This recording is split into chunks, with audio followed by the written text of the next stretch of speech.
Big screen ഇന്നത്തെ എപ്പിസോഡിലേക്ക് എല്ലാവർക്കും സ്വാഗതം. ഇന്ന് എന്നോടൊപ്പം അതിഥിയായിട്ടുള്ളത് ആശിച്ചാൽ ആകാശത്ത് നാണയം കിട്ടും എന്ന് തെളിയിച്ച ജയസൂര്യ.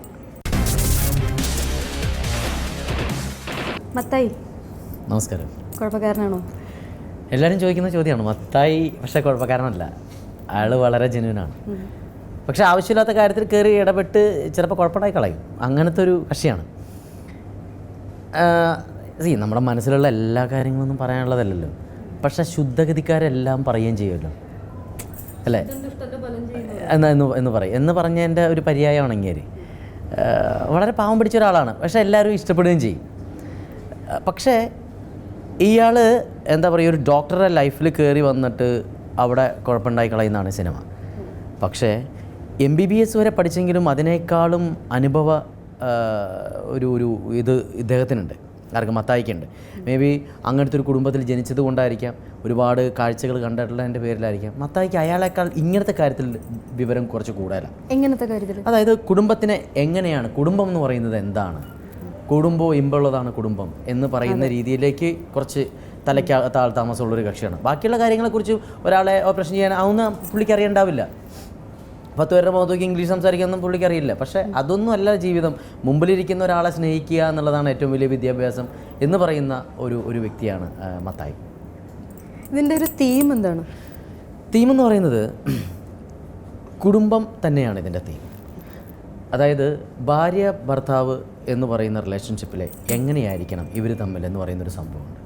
അതായത് കല്യാണം കഴിച്ച് കുറച്ച് നാൾ കഴിയുമ്പോൾ തന്നെ ചെറിയൊരു അടി വരുമ്പോഴത്തേക്ക് നേരെ ഡിവോഴ്സിൻ്റെ പെറ്റീഷന് താഴെ സൈൻ ചെയ്യുന്ന എന്താ പറയുക ഭാര്യ ഭർത്താക്കന്മാരാണ് ഇന്ന് കൂടുന്നത്. പക്ഷെ അതല്ല, ആ പീരീഡാണ് പരസ്പരം മനസ്സിലാക്കേണ്ട ടൈം എന്ന് പറയുന്നൊരു സംഭവമുണ്ട്. ഇപ്പോൾ ഞാൻ കല്യാണം കഴിഞ്ഞിട്ട് 10 വർഷമായി. ഇതിനിടയ്ക്ക് 2-3 വർഷത്തിനിടയിൽ പല പ്രശ്നങ്ങളൊക്കെ നടന്നിട്ടുണ്ട്. പക്ഷേ ആ പ്രശ്നം നടക്കുമ്പോഴാണ് ഞാൻ റിയലൈസ് ചെയ്യുന്നത്, അവൾക്ക് ഇഷ്ടമല്ലാത്തത് ഇതാണ്, അല്ലെങ്കിൽ എനിക്ക് ഇഷ്ടമല്ലാത്ത ഇതാണെന്ന് അവളും റിയലൈസ് ചെയ്യുന്നത്. അത് അറിഞ്ഞിട്ട് പിന്നെ അത് തന്നെ ചെയ്യുന്നവരുണ്ട്. അത് ചെയ്യുന്നവരുണ്ട്. അതിനെയാണ് നമ്മൾ മണ്ടൻ എന്ന് വിളിക്കുന്നത്, അല്ലേ? പക്ഷെ അത് തന്നെ ഉണ്ടാവും, അതെല്ലാവരുടെ ലൈഫിലുണ്ടാവും, അതൊക്കെ ഉണ്ടാവും. പക്ഷേ അത് എന്താ പറയുക, പരസ്പരം മനസ്സിലാക്കുന്ന സ്ഥലത്താണ് ജീവിതം ധന്യമാകുന്നതെന്ന് പറയുന്നൊരു സംഭവമുണ്ട്. അത് മറ്റേത് ബോധമില്ലാത്തതിൻ്റെ പേരിലായിരിക്കും അത് തന്നെ കണ്ടിന്യൂ ചെയ്യുക എന്ന് പറയുന്നത്. മിക്കവരുടെ ലൈഫിൽ ഉണ്ടാകുകയും ചെയ്യും. പക്ഷേ ഇന്ന് കുടുംബ ബന്ധത്തിൻ്റെ ഇടയിലേക്ക് ടെക്നോളജി എന്ന് പറയുന്നൊരു സംഭവം വന്ന് കയറിയതോടുകൂടിയാണ് ഭാര്യ ഭർത്താക്കന്മാർ തമ്മിലുള്ള സംസാരം ഇല്ലാതായി പോകുന്നത്. വാട്സാപ്പ്, ഫേസ്ബുക്ക് എന്ന് പറയുന്നൊരു സംഭവം. സ്വന്തം ഭാര്യനെ സ്നേഹിക്കാതെ അമേരിക്കയിലും ദുബായിലുള്ള പുതിയ സുഹൃത്തിനുണ്ടാക്കുന്നതിൽ വലിയ കാര്യമൊന്നുമില്ല. നേരെ മറിച്ച് കുറച്ച് നേരം ഭാര്യയുടെയും മക്കളുടെയും കൂടെ കളിക്കുക, അവർക്ക് വേണ്ടി സമയം കണ്ടെത്തുക. ഭാര്യ ചോദിക്കുന്ന ഏറ്റവും വലിയ ഗിഫ്റ്റ് എന്ന് പറയുന്നത് അവർക്ക് 50,000 രൂപയുടെ മാലയോ കാര്യമൊന്നുമില്ല, അവർക്ക് വേണ്ടിയിട്ടുള്ള 5-10 അത് കൊടുത്താൽ തന്നെ കുടുംബജീവിതത്തിൽ ഇന്ന്. അതുകൊണ്ട് തന്നെ ഭാര്യയുടെ എന്താ ഇഷ്ടമെന്ന് ഭർത്താവിന് അറിയാൻ പാടില്ല, ആരാണ് മോൻ്റെ ക്ലോസ് ഫ്രണ്ട് എന്ന് ചോദിച്ചിട്ടുണ്ടെങ്കിൽ അറിയാൻ പാടില്ലാത്തൊരവസ്ഥയാണ്. എന്തിനു വേണ്ടിയിട്ടാണ് ഓടി നടക്കുന്നത്? ഒരു ഭർത്താവ് രാപകലില്ലാതെ അധ്വാനിക്കുന്നുണ്ട്. എന്തിനു വേണ്ടി? കുടുംബത്തിന് വേണ്ടി എന്ന് പറഞ്ഞിട്ടുണ്ടെങ്കിൽ കുടുംബത്തിന് വേണ്ട ആൾ. മക്കളുടെ ഒരു നല്ല പ്രധാനപ്പെട്ട ഒരു കാര്യം എടുത്തു കഴിഞ്ഞിട്ടുണ്ടെങ്കിൽ അച്ഛൻ്റെ മുഖം അതിനകത്ത് ഉണ്ടാവില്ല. ഞാൻ തിരക്കായി, എനിക്ക് പോകാൻ പറ്റില്ല. അത് വലിയ ക്രെഡിറ്റ് ഒന്നുമല്ല. മക്കളുടെ പ്രധാനപ്പെട്ട കാര്യമാണെന്നുണ്ടെങ്കിൽ അച്ഛൻ പോയിരിക്കണം, അല്ലെങ്കിൽ പിന്നെ ഈ പണിക്ക് നിൽക്കരുതായിരുന്നു. അല്ല, അതാണ് എനിക്ക് തോന്നിയിട്ടുള്ളത്. അപ്പോൾ കുടുംബം എന്ന് പറയുന്നൊരു സംഭവം അത് ഏറ്റവും വലിയ ഗിഫ്റ്റാണ്. അതിനെ നല്ല രീതിയിൽ കൊണ്ടുപോവുക എന്ന് പറയുന്ന ഒരു വലിയൊരു മെസ്സേജാണ് മത്തായി കുഴപ്പക്കാരനല്ല എന്ന് പറയുന്ന ഒരു രീതിയിൽ പറഞ്ഞിട്ടുള്ളത്. മാത്രമല്ല സിനിമയുടെ മെസ്സേജ് അല്ലേ, തമാശയിലൂടെ നമുക്ക് എല്ലാ കാര്യങ്ങളും പറയാൻ പറ്റും. എല്ലാം കൊള്ളും വേണം, നല്ല കൊള്ളും. ഞാൻ പറഞ്ഞു, ഇപ്പോൾ വേറൊരു മീഡിയയിൽ കയറപ്പോൾ ഞാൻ പറഞ്ഞു, കാരണം ഈ സിനിമ ഇരുന്ന് കണ്ടുകൊണ്ടിരിക്കും, ഭാര്യ ഭർത്താവ് ഇരുന്ന് അമ്മായിയമ്മ കണ്ടുകൊണ്ടിരുന്നാൽ ഒരു സീക്വൻസ്, ഒരു നല്ലൊരു സീക്വൻസ് വരുമ്പോൾ തീർച്ചയായിട്ടും ഭാര്യ ഭർത്താവിനിങ്ങനെ നോക്കും, അല്ലെങ്കിൽ ഭർത്താവ് ഭാര്യനിങ്ങനെ നോക്കും. അത് ഉറപ്പാണ്. അതുപോലെ തന്നെ അമ്മായിയമ്മയും മരുമകളെ നോക്കും, മരുമോളും അമ്മായിമ്മനെ നോക്കും. അത് ഉറപ്പാണ്. ഈ സിനിമയ്ക്ക് അങ്ങനത്തെ ഒരു സവിശേഷതയുണ്ട്. കാരണം അത്ര നല്ല രസമുള്ള സ്ക്രിപ്റ്റിംഗ് ആയിട്ടാണ് തോന്നുന്നത്. നേരത്തെ ചോദിച്ചത് അക്കുച്ചേട്ടനായിട്ടുള്ള ഇതാണ്. എപ്പോഴും ആക്ടറും ഡയറക്ടറും തമ്മിലൊരു സൗഹൃദം ഉണ്ടെങ്കിൽ, ഒരു പോസിറ്റീവ് ഒരു ആറ്റിറ്റ്യൂഡ് ഉണ്ടെങ്കിൽ തീർച്ചയായിട്ടും അതിൻ്റെ ഒരു ഫീല് അത് സിനിമയിലുണ്ടാവും. അതിനാണ് കെമിസ്ട്രി എന്ന് പറയുന്നത്. അല്ല, അതിന് ബയോളജി എന്നാണ് ഇപ്പോൾ ഞങ്ങൾ കുറച്ച് മാറ്റിയിട്ടുണ്ട്. അല്ല, ഇത് ബയോളജി കെമിസ്ട്രി ഒന്നും അല്ലെന്നേ, ഇത് നല്ല സൗഹൃദത്തിൻ്റെ മാത്രമാണ്. സൗഹൃദത്തിൻ്റെ ഇതിലൂടെയാണ് ഈ സിനിമ കുറേ നല്ല സീക്വൻസുകളൊക്കെ ജനിച്ചത് തന്നെ അങ്ങനെ ഒരു ഈഗോ ഇല്ലായ്മ കൊണ്ടാണ്. അല്ലെങ്കിൽ ഞാൻ ഡയറക്ടർ, ഞാൻ എത്ര വർഷമായി വന്നിട്ട് ജയസൂര്യ ഇപ്പോൾ ഞാൻ പറയുന്ന പോലെ ചെയ്താൽ മതി എന്ന് പറയുന്നത് എനിക്ക് വർക്ക് ചെയ്യാൻ പറ്റില്ല കേട്ടോ. അങ്ങനെ ചെയ്തിട്ടുണ്ടോ? അങ്ങനെ ഉണ്ടായിട്ടുണ്ടോ? അങ്ങനെയൊക്കെ ഉണ്ടായിട്ടുണ്ടാവും. അങ്ങനെയുള്ളവരുടെ കൂടെ പിന്നെ നമ്മൾ ഭാവിയിൽ ഒരിക്കലും പടം ചെയ്യില്ല. കാരണം ഒരു കാര്യം മനസ്സിലാക്കണം, നമ്മളൊരു സജഷൻ ഒരു ഡയറക്ടറോട് പറയുക എന്ന് പറയുന്നത് നമ്മൾ അത്രയേറെ ആലോചിച്ചിട്ടാണ്. കാരണം ഇപ്പോൾ അക്കുച്ചേട്ടൻ ഇതിനകത്ത് 8 10 കഥാപാത്രങ്ങളുണ്ട്. ഈ 10 കഥാപാത്രങ്ങളെയും പുള്ളി പ്ലാൻ ചെയ്തിട്ടും 10 കഥാപാത്രങ്ങളിലൂടെയും സഞ്ചരിച്ചിട്ട് തന്നെയാണ് എഴുതിയിട്ടുള്ളത്. ഓക്കെ, അതേ സമ്മതിക്കുന്നില്ല എന്ന് പറയുന്നത്. പക്ഷേ എനിക്ക് ഈ കഥാപാത്രം തരുമ്പോൾ എൻ്റെ മനസ്സിൽ ഇത് മാത്രമേ ഉള്ളൂ. എൻ്റെ മനസ്സിൽ മത്തായി മാത്രമല്ലേ ഉള്ളൂ. അപ്പോൾ പുള്ളി കാണാത്ത ചില തലങ്ങൾ ഞാൻ കാണും. അപ്പോൾ നമ്മൾ പറയും അക്കുച്ചേട്ടാ മത്തായി ഇപ്പം ഇങ്ങനെ പറയില്ലേ, അയാൾ ഇങ്ങനെയും കൂടി പറഞ്ഞാലോ, അത് കറക്റ്റാണ്, അത് ഞാൻ ചിന്തിച്ചിട്ടില്ല എന്ന് പറയും.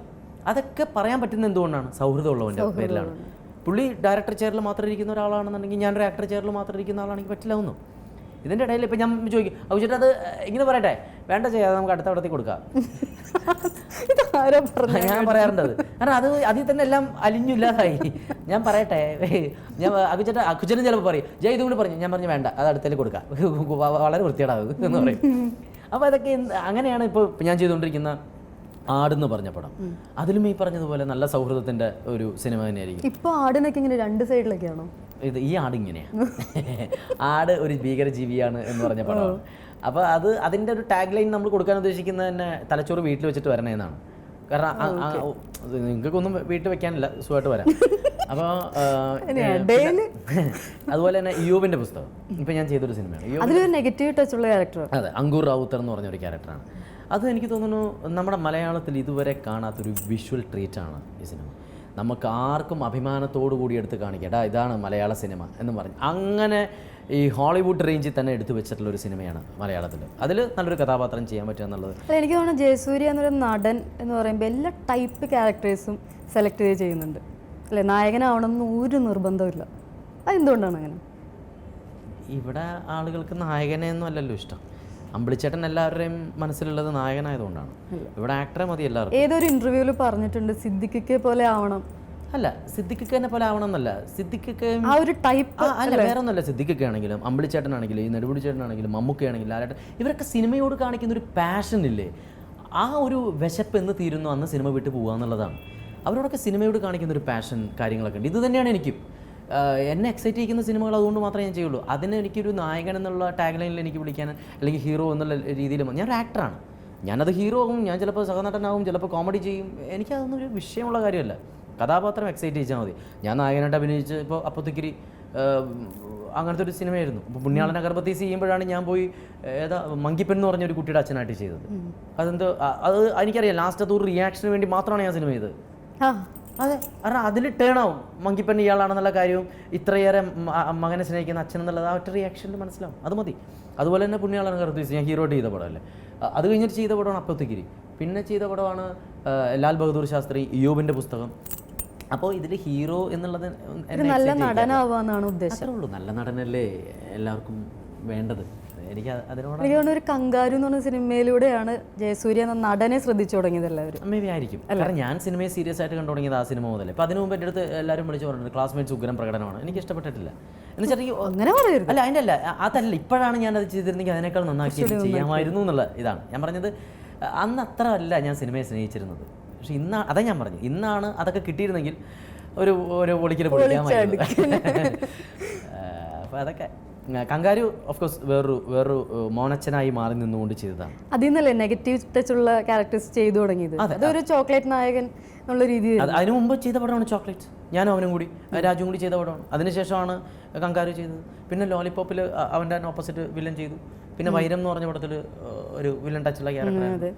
യൂവിൻ്റെ പുസ്തകം. വേറെ ഏതൊക്കെയോ സത്യത്തിൽ ഒരു വില്ലത്തരം ഉള്ളിലുണ്ടോ? അങ്ങനെയാണെങ്കിൽ അങ്ങനെ ഉണ്ടാവില്ലേ? എല്ലാ മനുഷ്യരിലും ഒരു വില്ലത്തരം ഉണ്ട്. ഇതാണോ യഥാർത്ഥ രൂപം? അതൊന്നും അല്ലല്ലോ.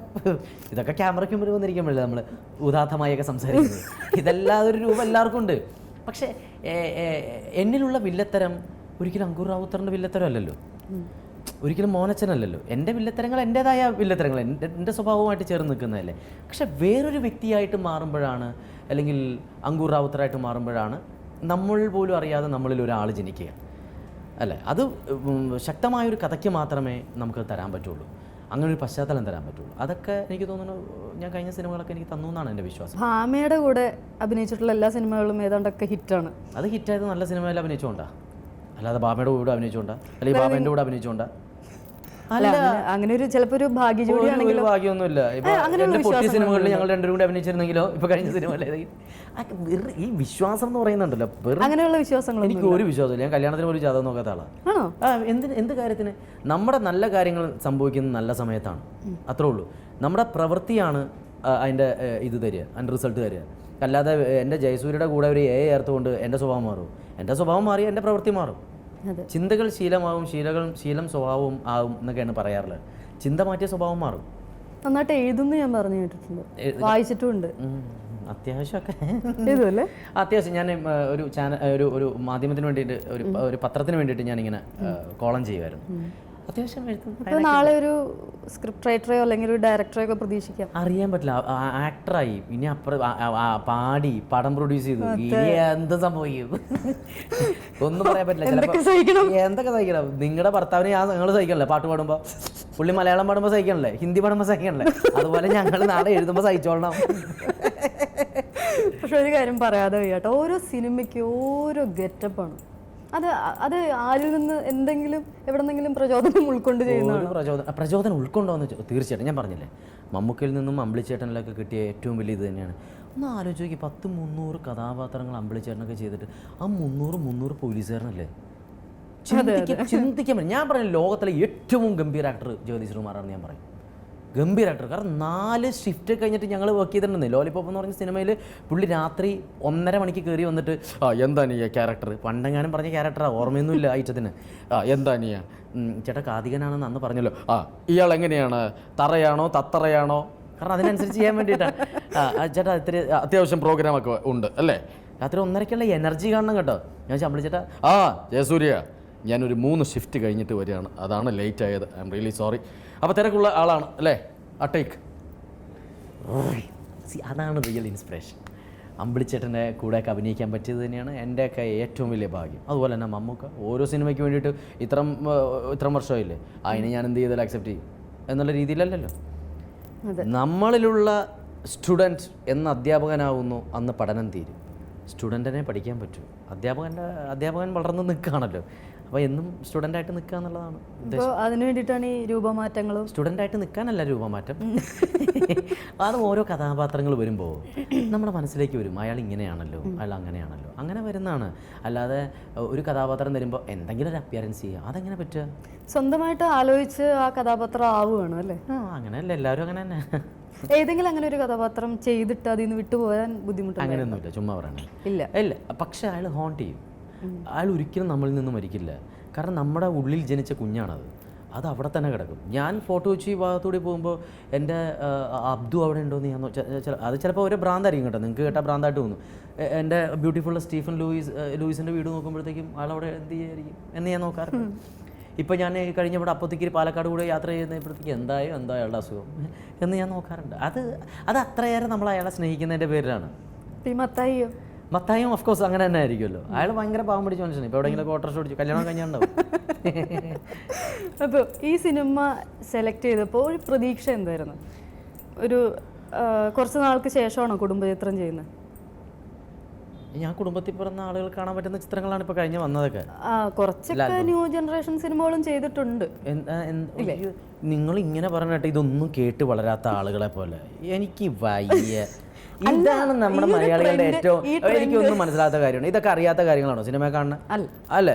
മലയാളം ചാനൽ മാറ്റി മറ്റേ ചാനലൊക്കെ കണ്ടു കഴിഞ്ഞിട്ടുണ്ടെങ്കിൽ അല്ലെങ്കിൽ ഇതിനകത്ത് വരുന്ന മെസ്സേജുകൾ മതിയല്ലോ, ഇതിൻ്റെ അപ്പുറത്താണ്. കേരളത്തിൽ നടക്കുന്ന കാര്യങ്ങൾ സിനിമയിൽ പോലും കാണിക്കാൻ പറ്റാത്തതാണ് അല്ലേ? ആരെങ്കിലും വിശ്വസിക്കുമോ അച്ഛൻ മകളെ പീഡിപ്പിക്കണ കണ്ടു കഴിഞ്ഞാൽ? അതല്ലേ ഇപ്പോൾ കേരളത്തിൽ നടന്നുകൊണ്ടിരിക്കുന്നത്? അത് ന്യൂ ജനറേഷൻ എന്ന് പറഞ്ഞ് നമുക്ക് കാണിക്കാൻ പറ്റുമോ? അത്ര ചെറ്റത്തരാണ് അല്ലേ? അപ്പോൾ അതാണ് ഞാൻ പറയാം, അതിലൊന്നും അല്ല കാര്യം. ഇപ്പോൾ ചില സിനിമകളുടെ സ്വഭാവം അങ്ങനെയായിരിക്കും, അതങ്ങനെ സംഭവിച്ചു. ഇപ്പോൾ നമ്മളിപ്പോൾ ഞാൻ ചെയ്തുകൊണ്ടിരിക്കുന്ന ഇപ്പോൾ മത്തായി കുഴപ്പക്കാരനല്ല എന്ന് പറയുന്ന സിനിമ കുടുംബചിത്രമാണ് അല്ലേ? ഫാമിലിക്ക് വന്നിരുന്ന് കാണേണ്ട സിനിമയാണെന്ന് ഞാൻ പറയും. ഫുൾ ടൈം ഒരു കോമഡി എൻ്റർടൈൻമെൻറ്റ്. അതാണ് ഇതിൻ്റെ ഒരു പ്ലസ് കേട്ടോ. കാരണം അത് മെസ്സേജിലൂടെ തന്നെയാണ്, നല്ല ഈ പറഞ്ഞ പോലെ തമാശയിലൂടെയാണ് ഈ മെസ്സേജ് ജനങ്ങളിലേക്ക് എത്തിക്കൊണ്ടിരിക്കുന്നത്. അപ്പോൾ അതുകൊണ്ട് ജനങ്ങൾക്ക് ഇഷ്ടപ്പെടുന്നു തന്നെയാണ് തോന്നണത്. ഒരു കുടുംബത്തിന് വേണ്ട എല്ലാ കാര്യങ്ങളും ഈ സിനിമയിലുണ്ട്. പാട്ടുകൾ പാട്ടുകളും വളരെ രസമുള്ള പാട്ടാണ്. CP പള്ളിപ്പുറമാണ് എഴുതിയിട്ടുള്ളത്. നമ്മളിന്ന് കൊച്ചുകുട്ടികൾക്ക് കഥ പാട്ട് വായിച്ചു കൊടുക്കുമ്പോഴത്തേക്കും നമ്മൾ മേളിൽ കാണുന്ന എപ്പോഴും കാണുന്ന പേരല്ല CP പള്ളിപ്പുറം. ഞാൻ പുള്ളിയുടെ വലിയ ആരാധകനാണ്. അപ്പോൾ ഞാൻ ഈ ആക്കുച്ചേട്ടൻ്റെ അടുത്ത് ഒരു കുട്ടികളുടെ സോങ് എന്ന് പറഞ്ഞപ്പോൾ ആക്കുച്ചേട്ടാ CP പള്ളിപ്പുറം ചേട്ടൻ ഒന്ന് വിളിക്കാം, പുള്ളി രസമായിരിക്കും. പാടിയിട്ടുണ്ടോ? ഞാൻ ഒരു പടത്തിൽ പാടിയതല്ലേ, മറ്റേ നമ്മുടെ പക്ഷെ വേറൊരു കാര്യമുണ്ട്, ജയസൂര്യ എന്ന് പറഞ്ഞ ആള് തെളിയിച്ചു, ആശിച്ചാൽ ആകാശത്തുനിന്ന് ആനയും കിട്ടും.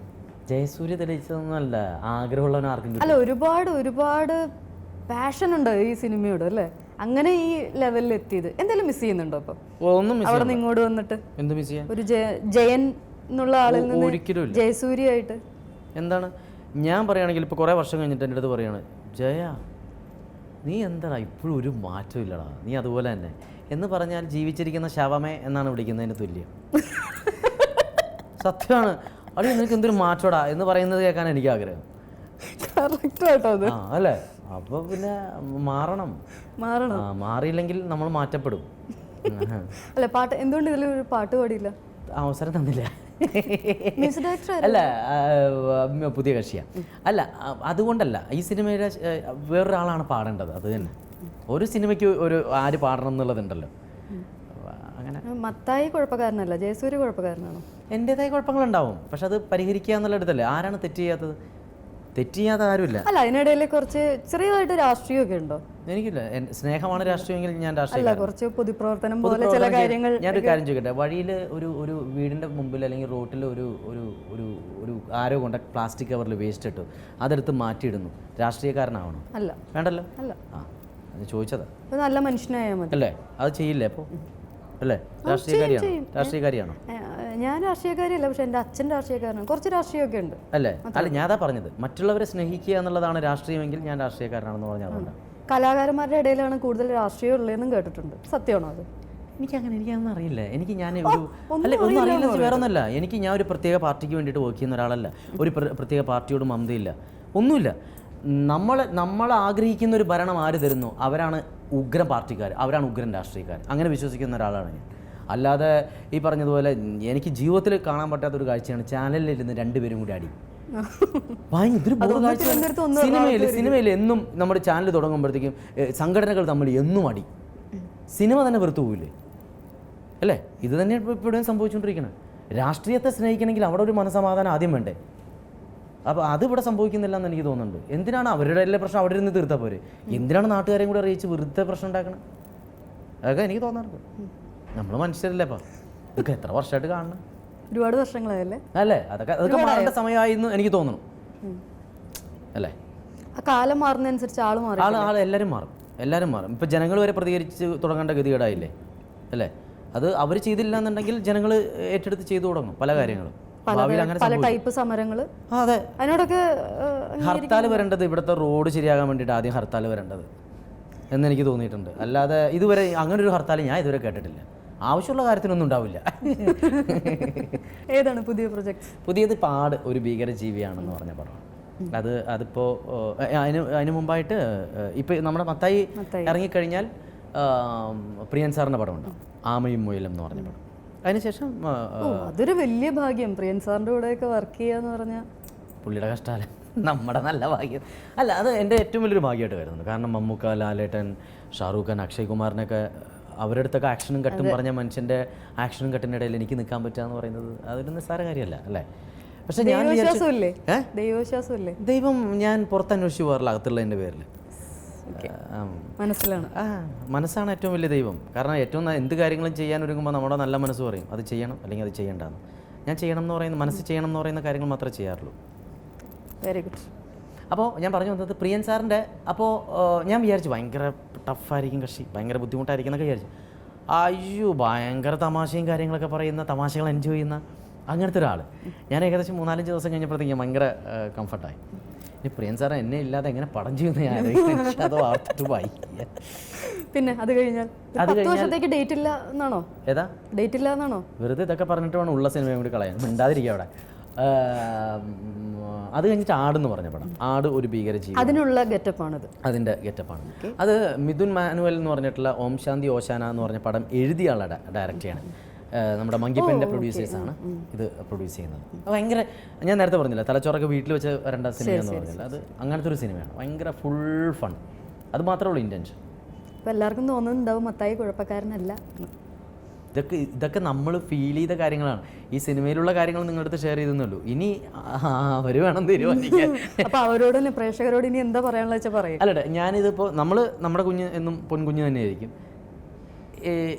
ഫസ്റ്റ് ഡേ ഈ സിനിമ കണ്ടിരുന്നെങ്കിലും നിങ്ങൾ വിശ്വാസമുള്ള സുഹൃത്തുക്കളോ അച്ഛനോ അമ്മയോ മക്കളോ ആരെങ്കിലുമൊക്കെ ഈ സിനിമയെക്കുറിച്ച് നല്ലത് പറഞ്ഞാൽ തീർച്ചയായിട്ടും പിന്നെ ഈ സിനിമ മിസ് ചെയ്യരുത്. കാരണം ഞങ്ങളെക്കാൾ തീർച്ചയായിട്ടും അവരെ നിങ്ങൾക്ക് വിശ്വസിക്കാമല്ലോ. ജീവിതത്തിൻ്റെ വളരെ അടുത്ത് നിൽക്കുന്ന കുറേ മെസ്സേജുകളെന്ന് പറയുന്നില്ല, കുറേ നല്ല ഓർമ്മപ്പെടുത്തലുകൾ ഈ സിനിമയിലൂടെ നിങ്ങൾക്ക് കിട്ടും എന്നുള്ള കാര്യത്തിൽ യാതൊരു സംശയമില്ല. നല്ല പുസ്തകങ്ങൾ നമ്മൾ വീട്ടിൽ സൂക്ഷിക്കുന്ന പോലെ ഈ സിനിമ കഴിഞ്ഞ് റിലീസായി കഴിഞ്ഞാലും ഇതിൻ്റെ DVD-യും നിങ്ങളുടെ വീട്ടിൽ സൂക്ഷിക്കും എന്നുള്ള കാര്യത്തിൽ യാതൊരു തർക്കമില്ല. ഞാൻ എന്തായാലും വീട്ടിലൊരെണ്ണം മേടിച്ച് വയ്ക്കും. ഇടയ്ക്കിടയ്ക്ക് ഭാര്യയെ കാണിക്കാൻ. പേടിപ്പിക്കാനാണോ? പീഡിപ്പിക്കാനോ? പേടിപ്പിക്കാൻ. ഓ, പേടിപ്പിക്കില്ല. അപ്പോൾ എൻ്റെ ഒരു ചിരകാല അഭിലാഷമായിരുന്നു ജയസൂര്യ ഇൻ്റർവ്യൂ ചെയ്യുക എന്നുള്ളത്. അതാണ് ജയൻ ചേട്ടനൊക്കെ മാറി ജയസൂര്യ കണ്ടില്ലേ? അതാണ് കുഴപ്പമൊന്നുമില്ല, സ്ത്രീകളുടെ പെട്ടെന്ന് പ്രായമാവും. അപ്പോൾ എല്ലാ ആശംസകളും. വളരെ സൂപ്പർ ഹിറ്റ് ആവട്ടെ, അടുപ്പിച്ച സിനിമകൾ വരട്ടെ, സൂപ്പർ ഹിറ്റ് ആവട്ടെ. വളരെ സന്തോഷം. ഒരു മിനി സൂപ്പർ സ്റ്റാർ എന്ന് തന്നെ പറയാം. സൂപ്പർ സ്റ്റാർ ഒന്നും വേണ്ട, super actor. Okay, thank you so much. Thank you.